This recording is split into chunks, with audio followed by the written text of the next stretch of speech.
Hi guys, is anyone there?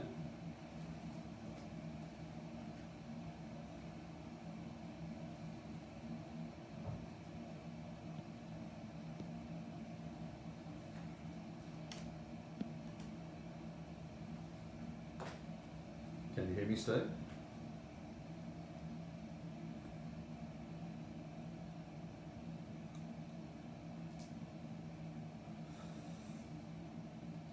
G'day Punky, can you hear me, mate?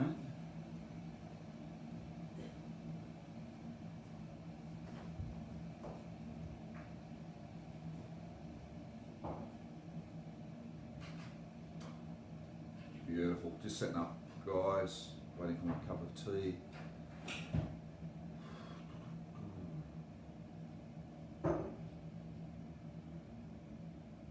Haircut, nice haircut, yeah, I'd figure that getting to a hairdresser these days might be a bit difficult, so I bought one of those buzz cut things and I just go the number 2 or 3 and just whip it off.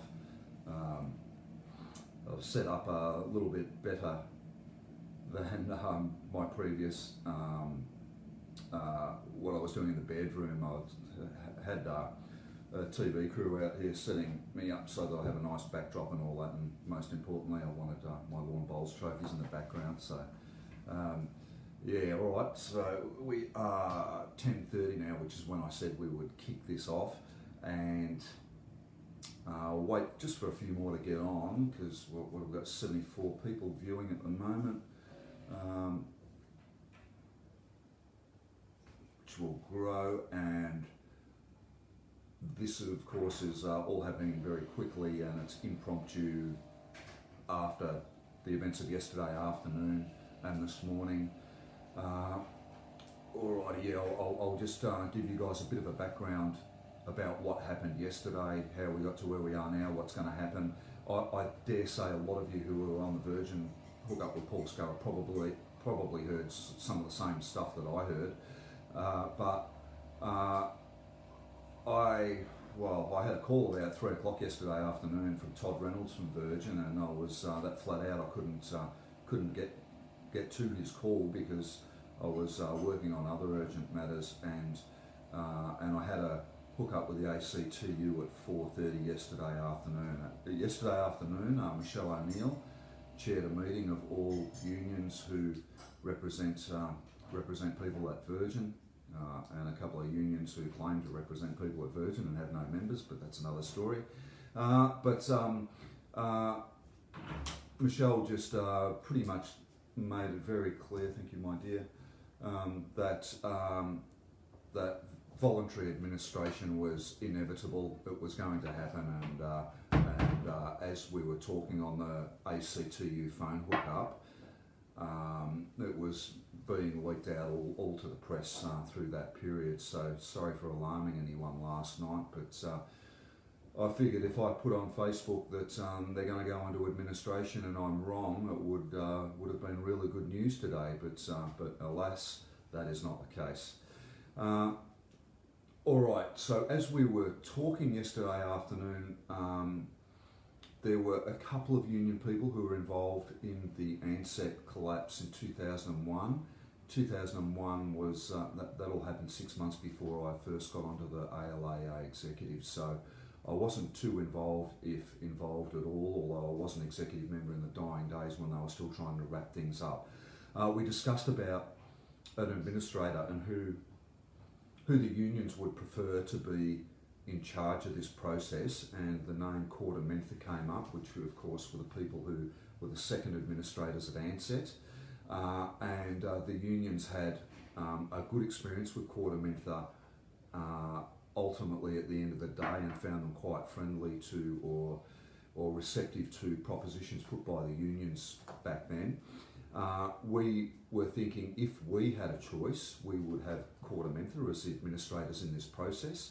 But halfway through our hookup, it was pretty much announced that Deloitte's were going to do that. So we thought about Deloitte's. Our experiences with Deloitte's in the past haven't been too many as a union movement, but they're not necessarily a union-friendly company either. They're a big international conglomeration who will be considering finances first, not people.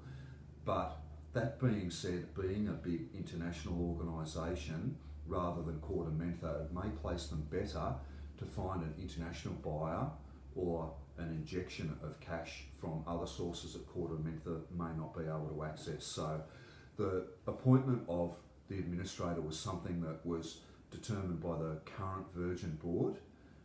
They have first say in who the administrators will be. Back in the Ansett days, the board appointed an administrator, and 5 days later, the stakeholders voted them out and appointed Quarter Mentha. But we're stuck with Deloitte's at the moment, for better or for worse. We had a hook up this morning at 8:30 with Paul Scurrah and the new administrator. The board are going to remain in place. That is the Virgin board, Paul Scurrah and his team. The administrator could have just chopped them off there and then.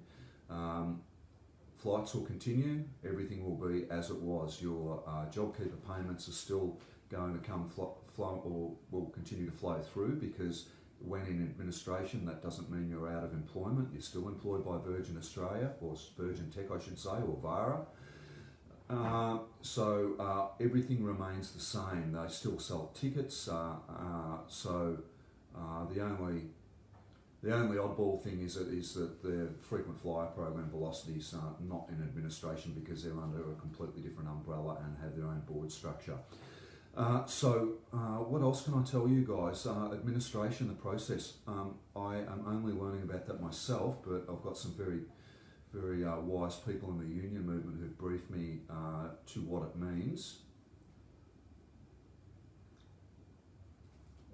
So when a company like Virgin or any company are in administration, things move very fast. Obviously there's debtors, and being in administration, it's an opportunity to restructure your debts. It might be that some of the people who are owed part of the $5 billion accept that maybe they can chop off 20% of the debt that they're owed. A lot of money, but at the end of the day, the choice for everyone is going to be, do you want nothing or do you want part of what you're owed by the group? With the decisions on administration, and Carl's just posted a guide for administration, with the decisions on debt restructure and how they're going to potentially trade their way out of this, everyone who is a stakeholder or is owed money by Virgin will have a say in the process by their appointed proxies, which in the case of all of you guys should be, and I dare say will be, the union movement. And yesterday I expressed to the ACTU, rather than individual unions representing people as individual stakeholders, there's going to be safety in numbers. I put it to the group that we should, as a group, appoint Michelle O'Neill or the ACTU as the person who we nominate to act on our behalf. That was anonymously approved by the aviation unions. Michelle O'Neill from the ACTU then went on to explain that that as a union movement we're going to need an expert in this field, and they put up a name that I can't recall as a person that we as a movement should engage to give us expert advice. Someone they charge, I don't know, $300 an hour, but all the unions are going to chip in based on their proportion of the membership, which I found quite interesting, because when it became evident to the unions that had maybe one or two members, if that they were going to be exposed to how many members that they have, because they're going to be chipping in 50 cents while the rest of us are chipping in $10,000. They quickly lost interest in anything else that was said in the meeting. But there will be expert advice for the unions, and the process that will happen very quickly will be the process of proxy nomination of who will represent you. So I think I posted yesterday that don't sign anything or do anything. If Virgin themselves say, hey, appoint X, Y or Z to be the proxies, don't do it. The ALAEA will give you definitive advice, and the ALAEA will send you out the informational form that needs to be filled out. We've been told this morning by the administrator that can be an online process, other than in ANZET days. In ANZET days, everyone had to fill in a handwritten nomination form, which was a massive task for the unions to actually fly them around the country and lodge them all at once within 7 days. This all has to be done in 7 days. So it can be done online. We'll tell you how and who to appoint, and we won't know exactly the name or process until the ACTU make that decision, which I think we're having another phone hook up with the ACTU this afternoon. Some comments coming through about entitlements, and the aviation expert, Jeffrey Thomas. I'll talk to those points in a second. Entitlements are all as they are at the moment. There's nothing different with what your entitlements are. The government has implemented after ANZET a thing called the Fair Entitlements Guarantee, which means if there is $0 in the bank account of Virgin and they go beyond administration and they fold, then the government underpins your entitlements anyway, so the entitlements are safe. That's not an issue that we really have to worry about at this stage.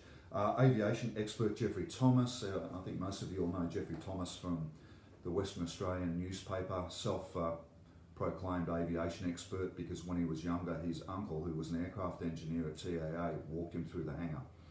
That's why he's an expert. I have opposed many things that Mr. Thomas has said and thrashed it out with him live on television at times, but Jeffrey Thomas has been very supportive of you guys through this process. He wants the government to support you, which we say still should happen. So we're not going to criticise Jeffrey too much at the moment. I actually had a few text messages with him a couple of days ago thanking him for his support for all of you. All right, I'll just flick through and see if there's any further questions, otherwise I'll be able to leave. It's not what I'm trying to do. So start pumping your questions out, guys. Apparently the entitlements all remain unchanged. Torben, that's true. We're trying to keep your jobs unchanged though.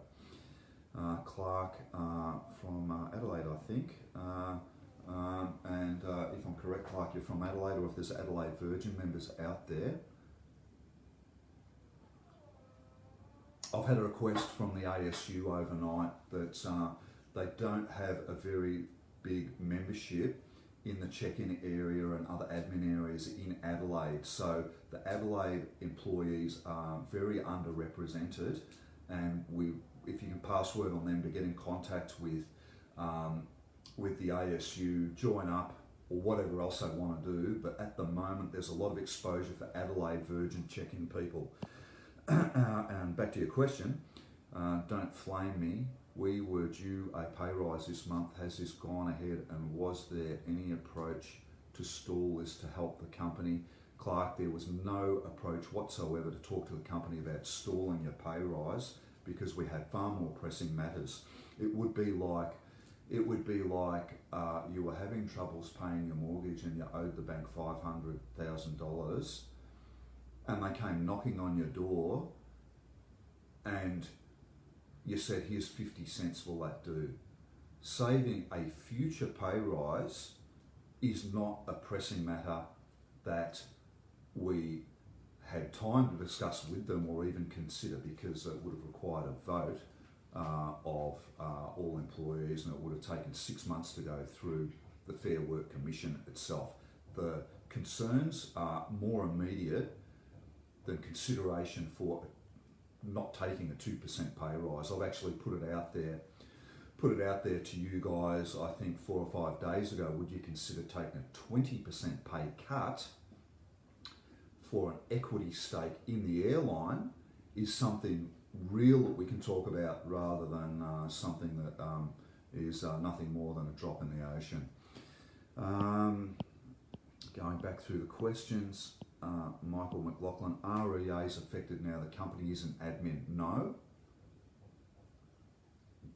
Your EA remains in place, but as we go through the administration process and they restructure, I have no doubt they will ask for consideration of new terms of agreement. They'll want they'll want your EA thrown out and replaced. We will obviously be doing everything we can to protect what's in your EA, and that's where it comes back to the idea of, yeah, we'll take a 20% pay cut, but we want an equity stake. We'll consider changing terms. And by the way, support for the concept that I put up there, I think there was 160, 170 people last time that I looked that supported that idea and 6 that didn't.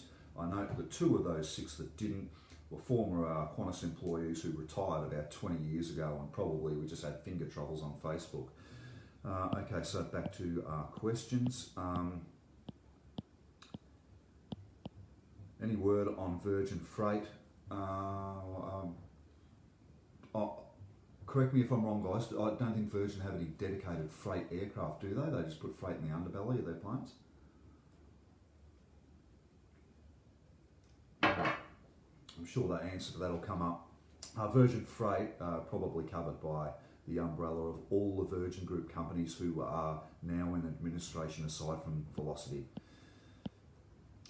Is the redundancy payment considered part of the entitlement, or is it just annual long service leave? The redundancy payout is considered part of the entitlement, and it wouldn't matter if you're Qantas or Virgin, but specifically for Virgin, your redundancy entitlements are pretty much the same as those in the Fair Work Act. So if we recall, maybe 3 EBAs ago, as we were discussing this, we were trying to fight for better redundancy than in the Fair Work Act, but they just said no all along. Matt Briggs says correct.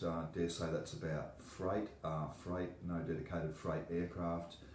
So under the general umbrella of all the aircraft and parts of the airline that fly everything around. I think that's it for the live questions at the moment. I'll just wait a little bit and see if there's anything further that comes up. This is the time to ensure Virgin come through this difficult time. We want everyone back doing their jobs. They're spelled incorrectly there, Shane. It's EIR. A discussion on a 20% wage reduction should be on the table. I'll talk further about that.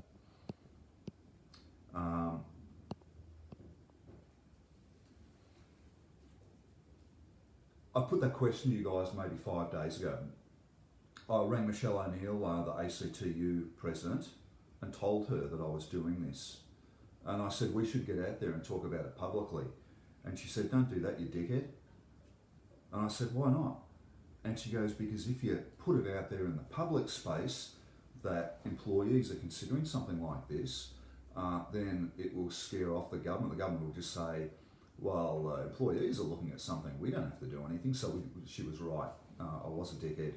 She also pointed out to me that that a lot of the lower income earners at Virgin, like baggage handlers and maybe check-in staff and that, won't be able to contribute 20% of their salary because some of them live week to week, some of them don't, but their wages are pretty much just above the minimum wage anyway.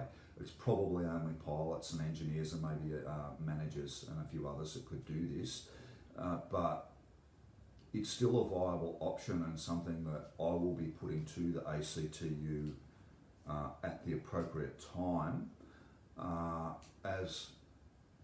As someone, if I could put my shoes in the place of someone who would be a Virgin employee, although I'm not, I have to do this at times. Sorry to put my feet in your shoes. I think an option of a 20% pay cut is better than the other options that currently are out there. If you were to ask me, what are the chances that a white knight will come in and just be the grand saviour and leave everything as they are at the moment? I think that's highly unlikely. I think change is inevitable, but we will be doing everything we can to minimise the change. We'll continue talking about that 20% option, and probably my next real conversation would have to go with Viper, the head of the Pilots Association, who would be interested in that as well.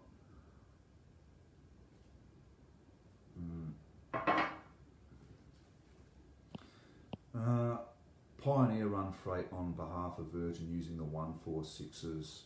I would assume that's regional flying. Yeah, I don't know about the structure of that any further. Terry, Pioneer to the 146, correct. That's Virgin, not various. Sorry, okay. Anthony Bill, re Karras response, can you please clarify, can we still burn long service leave, annual leave, to add to JobKeeper?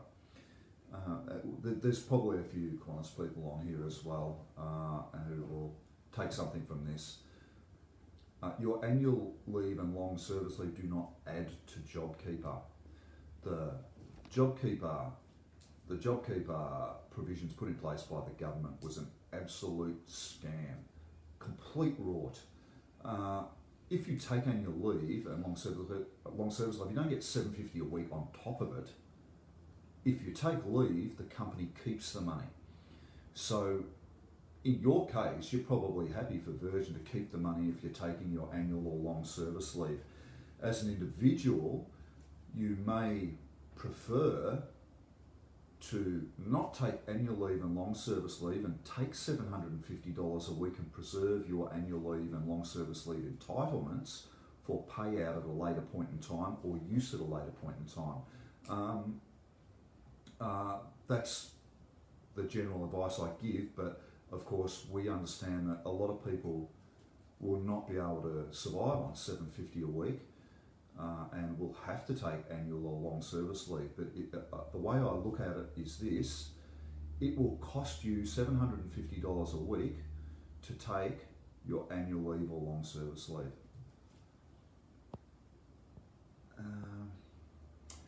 Reece Stewart, apparently some 737s getting seats taken out for freight to be carried in cabin in Brizzy, if anyone can confirm.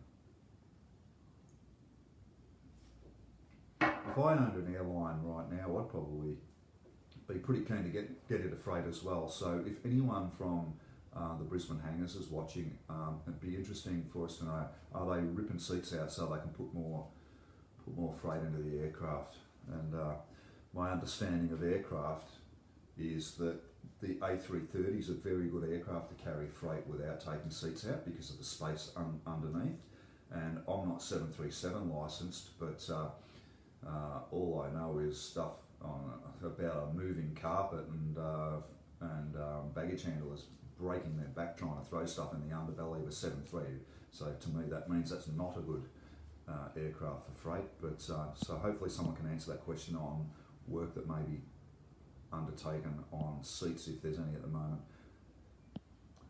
Thanks Dave Taylor, our former executive member from Tamworth, clarifying the long service leave and JobKeeper payment.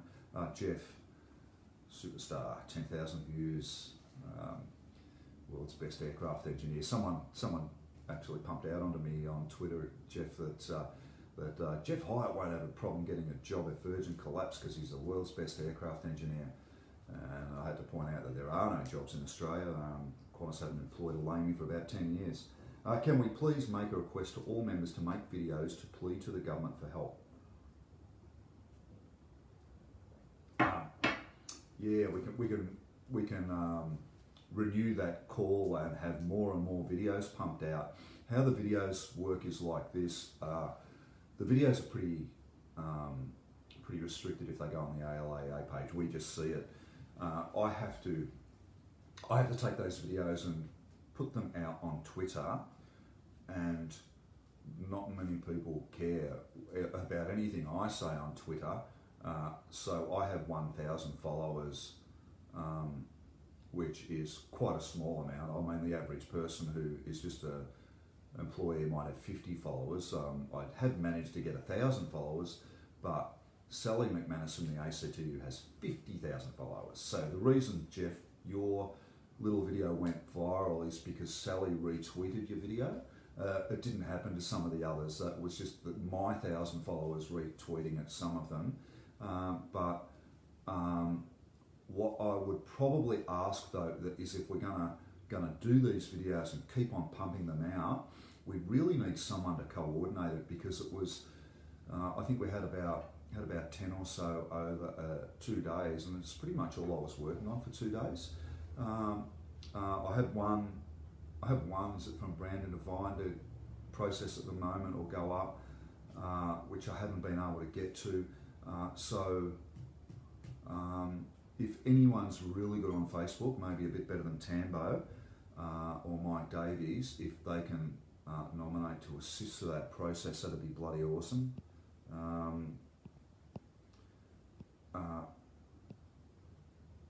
Okay, so Tambo, one of your councillors, yes, a VUC first test, is that for the seats coming out maybe? And by the way, and Chris, if you can confirm this, when I finish talking here, Tambo's going to jump on and do Facebook with you, and he'll be able to just confirm that he's able to do that when I conclude. Clark, again, not regional, every night Pioneer terminates in Adelaide, that's not regional, so that's the freight isn't regional. I'm not sure where Pioneer flies to if it's terminating in Adelaide. Maybe it's a Kangaroo Island run or something, but seen them here in Melbourne too. Punky, has anyone received the partial stand down letters that we should? I've got yesterday from Job. I can't answer that. Freight conversions are underway. No one's received the second stand down letters. Barry Jones, I would suggest any 20% pay cut for equity comments in the near future. You're putting it out there that people are willing to forgo 20% with no idea of the equity we would receive for that. That seems interest already in other parties coming to the table. I put a question to members, and it had a very specific set of guidelines. It was equity to the stake of your contribution. So that seemed to be very well supported, and how that would or could potentially be managed in practice would be that a fund or body would be set up to manage contributions from employees to buy Virgin shares openly on the stock market, and matching the purchase of shares on the stock market would be the release of new shares by the company in conjunction with the purchase to broaden the number of shareholders the company has, or to dilute the current holdings of those employees. The second benefit of structuring it in such a manner would be, as if it, say it was yearly, you had $200 million to throw in there in the shares. I mean, the whole company's worth 700 on the ASX. If you have a look at their worth at the moment, $200 million injection from employees would dilute the existing holdings, and the existing shareholders would then be pressured to match that contribution so that their holdings don't get diluted. So there's quite a bit to a 20% shareholding to say that I have no idea about it. I may say that's not the case, but you are correct, Barry, that as employees you won't know too much about this at the moment, because it's really hard to put anything other than a concept that I put up for a question the other day.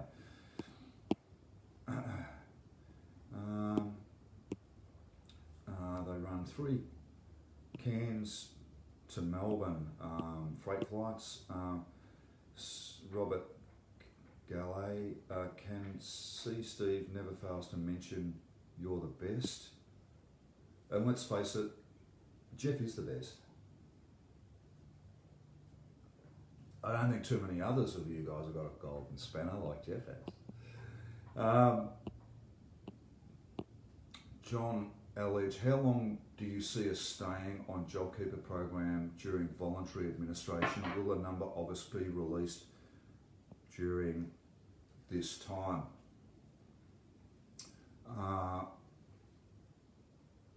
You could be released. They could say that we don't need as many engineers. You're still covered by the enterprise agreement though. Your entitlements are covered as I said earlier, but they would also have to go through the consultation process within the agreement itself. The decision on whether they're going to retain you all will be the administrators now, not the companies. Although the company, who we get along well with, will have a say in it. They will recommend that they retain people or not. If Virgin decide, or the administrator decide, they're no longer going to fly internationally,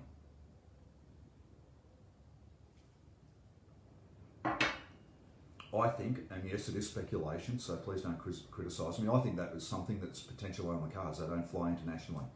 They get rid of the triplers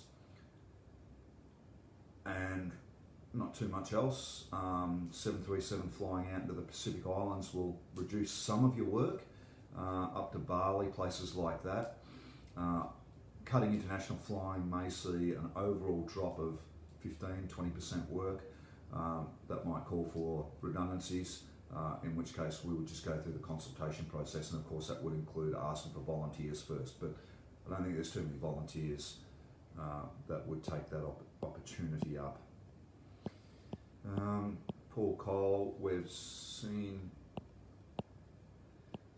your gold 3-star epaulets you wear on your shirt, Jeffrey. Oh, I think I know who he's talking about.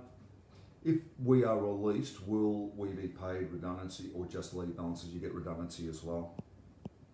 And that's it for the live questions at the moment. I'll give it a second and see if anything more comes through.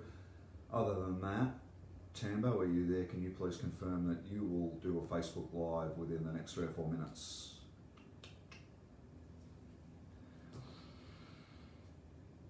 He's not listening to me. He's probably trying to work out how to type. What else can I just give you a brief update on while I'm here? There's going to be some Jetstar and Qantas people online. Lots of work in the last 3 days on preparing for a stand-down case. The stand-down case will be huge, and my affidavit at the moment is probably over 1,000 pages long, but as I was going through the files last night, something interesting came up. Apparently 5 contractors are working at Avalon on work that would nominally be carried out by Jetstar employees. So Jetstar employees are being told, sorry, there's no work for you, and then they've put on 5 contractors.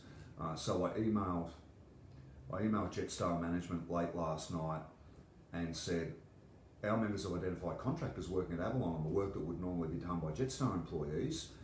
We request that you immediately stand back up all Jetstar employees so they can also contribute to this work. We didn't ask for the contractors to be stood down, we just asked for our members to be stood back up, so I haven't had a reply from management on that. Okay, a few more questions have come up while I've been waffling on. Tambo's okay to continue, which is good. So with the redundancy, is that unto if your long service leave balance, I don't know how to reconstruct the typo problems with that one.